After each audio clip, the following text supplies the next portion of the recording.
Cześć Janku. Cześć Mateuszu. Tym razem na pole sprowadziłem Cię ja.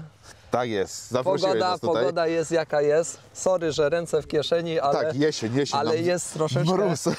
jest dość mroźno. Spotykamy się dzisiaj w rejonach Kłecku. Kłecka. W ogóle Mateusz, może powiedz tak oglądającym, czym się zajmujesz, bo nie wiem, czy Cię widzieli u nas na filmach. Ja myślę, że północna Wielkopolska mnie kojarzy. Sprzedawca maszyn firmy Korbanek, Mateusz. Spotykamy się w Kłecku, obok Kłecka, w miejscowości Harbowo. Jesteśmy na polu soi.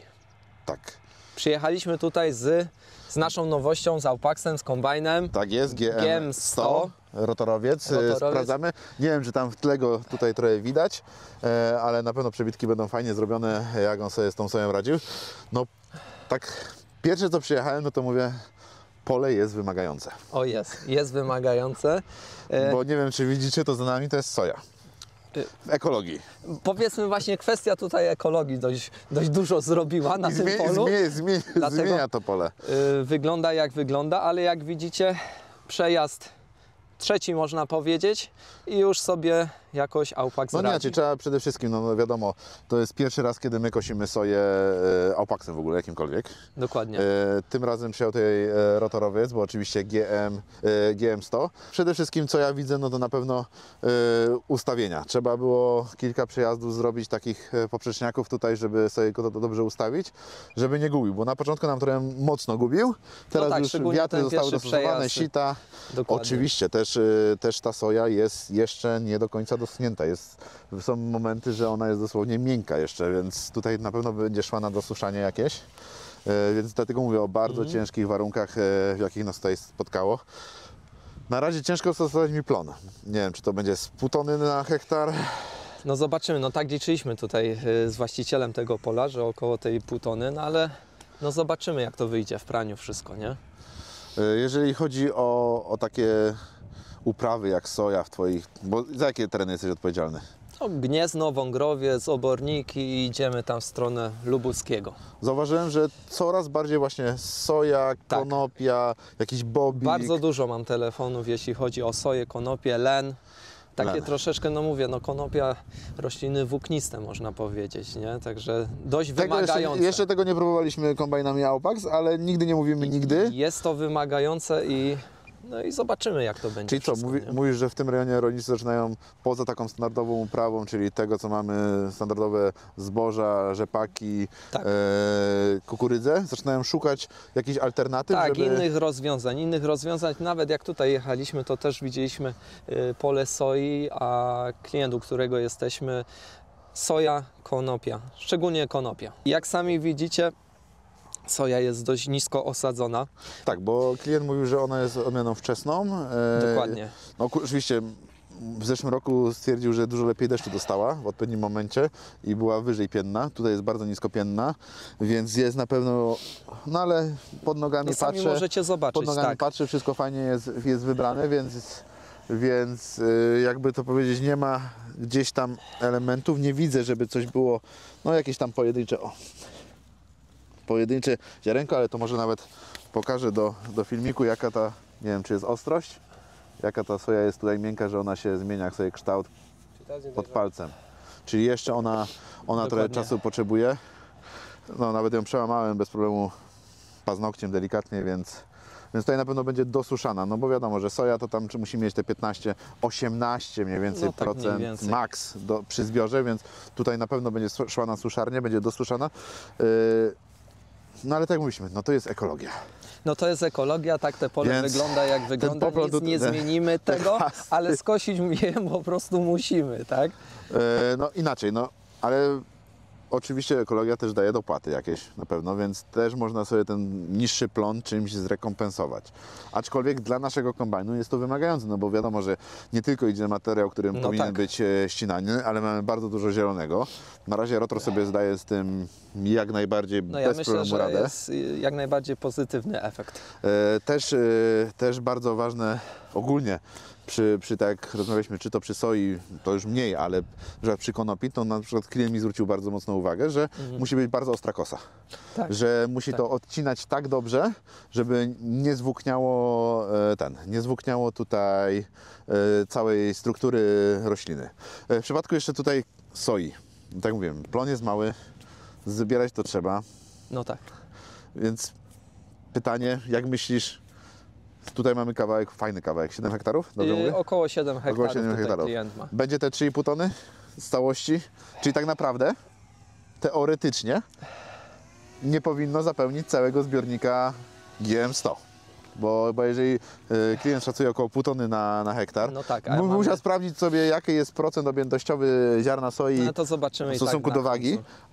ale jest 4,5 tysiąca litrów, to może w komentarzach nawet dajcie nam znać, czy 3,5 tony zapełni, czy będziemy raz wysypywać, Tak. czy będziemy wiele razy wysypywać tutaj, wiele razy, raz albo dwa. Dobra, ja nie będę strzelał, zobaczymy jak to wyjdzie. Bo mi się wydaje, że przy 4,5 tysiąca litrów zbiornika w GM100, jaki ma ten rotor, raczej nie, chyba być nie. może dojedziemy do końca z ładną górką, mam nadzieję z górką soi, żeby wysypać tutaj na przyczepę. pokazać, tak. Tak, oczywiście. Jeżeli chodzi, dlaczego tutaj jesteśmy? Bo klient zgłosił się do Ciebie. Oczywiście, że tak. I tak samo zaraz zaczyna się akcja kukurydza. Więc ja też polecam wszystkim zgłosić się nie do Mateusza, chociaż jak najbardziej można do się Mateusza. zgłaszajcie. Można Zapraszam do Mateusza. serdecznie. Powiedział, cofnijcie sobie na jakich powiatach działa tutaj kolega, ale zgłaszajcie się także u nas. Będziecie mieli link pod filmem, który będzie kierował do formularza i tak jak było w przypadku zbóż, oczywiście ilość zgłoszeń na pewno będzie duża. Będziemy układali sobie trasę wewnętrznie w firmie. Oczywiście, że bo tak. tu jest w miarę blisko, podjechaliśmy powiedzmy tak na zgłoszenie telefoniczne, ale w przypadku kukurydzy planujemy mieć jak najwięcej zgłoszeń, zrobić sobie trasę jakąś objazdową, mapę, żeby, tak, żeby dokładnie. pokazywać, żeby wiadomo, jak najbardziej wykorzystać możliwość kombajnu, żeby nie jeździć na kołach, tylko kosić cały Dokładnie. czas. Więc proszę o zgłoszenia. Oczywiście możecie się odezwać do własnych przedstawicieli handlowych z danego rejonu, czy do dyrektorów makroregionu, którzy są odpowiedzialni za dane rejony. I wtedy jak najbardziej chętnie przyjedziemy, zwłaszcza na kukurydzę. Będą jechały 2 kombajny, z tego co wiem. Będzie jechał ten, który kosi tutaj tą soję, czyli będzie jechał GM100 i on będzie z przystawką do kukurydzy Capello 5-rzędową, Nieskładaną. nieskładaną, przygotowaną już jest, była, jak byliście na Bednarach, to widzieliście. Była już taka przystawka założona na ten kombajn, a z kolei GV, czyli nasz klawiszowiec, będzie jeździł z przystawką 5-rzędową, nieskładaną, ale produkcji Aupax. Dokładnie. Czyli będzie Rodzimej produkcji. rodzimej produkcji, czyli będzie tak naprawdę, zobaczymy jak ta przystawka sobie daje radę, ja już ją oglądałem. Jest na pewno inaczej troszkę skonstruowana, ale to na filmikach wtedy musicie poczekać na te filmiki z pierwszego koszenia, jak to pójdzie, Jasne. jak ona jest konstruowana, więc to też jest bardzo fajne, żebyście wy się do nas zgłaszali, żebyśmy mogli robić u Was pokazy, żeby przetestować jak najbardziej teraz Dokładnie. kukurydzy, bo w zbożach, nie wiem czy wiesz, a na pewno wiesz, bo oglądasz te filmiki, zrobiliśmy, on zrobił około 100 hektarów, a GV, czyli klawiszowy, zrobił około 120, tym, którym Troszeczkę Dawid więcej jeździł, tam zrobił. więc no, jakby to powiedzieć, Zobaczymy jak przejechało, Dokładnie. nic się nie zdarzyło. Na razie jedzie następną uprawę soję, więc zobaczymy jak to wyjdzie ten. Na pewno damy relację taką podsumowującą. Nawiązując do początku z tym kombajnem, powiedz mi, jak ustawić ten kombajn pod soję? Na pewno trzeba wjechać w pole. Czyli To po pierwsze. zobaczyć, bo ustawienie to, co człowiek wie, to tutaj ta soja, tak jak mówiliśmy, jest wilgotna, więc trzeba było ją odpowiednio sobie poustawić. Przede wszystkim zmniejszyliśmy wiatr mocno. Tak naprawdę minimalny wiatr, żeby był. Oczywiście na tyle, żeby wywiało ten cały, tą całą ekologię, żeby całą wywiało z niej i została soja. Następnie troszkę zmniejszyliśmy szczelinę klepiska ze względu na to, że jest dużo materiału, ale ten materiał nie jest materiałem uconym, jest materiałem tak naprawdę, który jest wypychającym, a przy rotorze chcieliśmy mieć, no, jakby było więcej materiału, mogliśmy większą szczelinę i szybciej troszkę jechać, chociaż nisko zbierając trzeba bardzo uważać na header, bo jedziemy zwykłym headerem, nie jedziemy żadnym flexem na chwilę obecną. Też nie jest do soi. taki agresywny. Tak, nie jest agresywny, trzeba bardzo powoli jechać, bo łatwo nabrać ziemi. Zwłaszcza, że kosimy nie na swoim polu. To też operator jest, Damian tym razem jeździ, nie zna tego pola, więc jeździ bardzo ostrożnie, więc dlatego też przy rotorze trzeba uważać, żeby tą masę napchać, żeby ona miała czym wymucić, czym od tej klepiska się oprzeć. Dlatego pociągnęliśmy trochę klepisko, żeby mogła ona lepiej działać. No i kolejną trzecią rzeczą do ustawienia to są sita. No trzeba było je mocno otworzyć ze względu na to, że rozmiar soi nie jest jednolity w tym momencie, bo i mieliśmy kawałki, tak jak tutaj widzieliśmy, duże i miękkie, a tak naprawdę soja powinna być o połowę mniejsza wyschnięta, więc mamy bardzo duże zróżnicowanie tego, co leci do zbiornika. Więc musieliśmy maksymalnie otworzyć sita, no i tak naprawdę będziemy patrzeć dopiero po jakimś tam większym objeździe, ile tego jest w zbiorniku, jakie jest zanieczyszczenie i co się będzie dalej działo. Były ustawiane po raz ostatni tutaj, jak był te pierwsze przejazdy. Nie były. mówimy, że bo może się okazać, że na takim 7-metrowym kawałku w środku pola będziemy musieli zmienić znowu ustawienia, bo a to gdzieś tam jest trochę więcej górki, gdzieś tam może być trochę mniej tej ekologii i w tym momencie będzie można fajnie zbierać. Ale tak faktycznie, jak ktoś patrzy tak z tego pola, no to tutaj soję trzeba się postarać, żeby wygrzebać ją wręcz. Mateusz, wiadomo, że nawet najtańszy kombajn na rynku obecnie może być wyzwaniem, jeżeli chodzi o finanse obecnych gospodarstw w Polsce. Powiedz mi, czy mamy jakieś rozwiązania, żeby ułatwić ten zakup takiej maszyny tutaj dla klientów końcowych?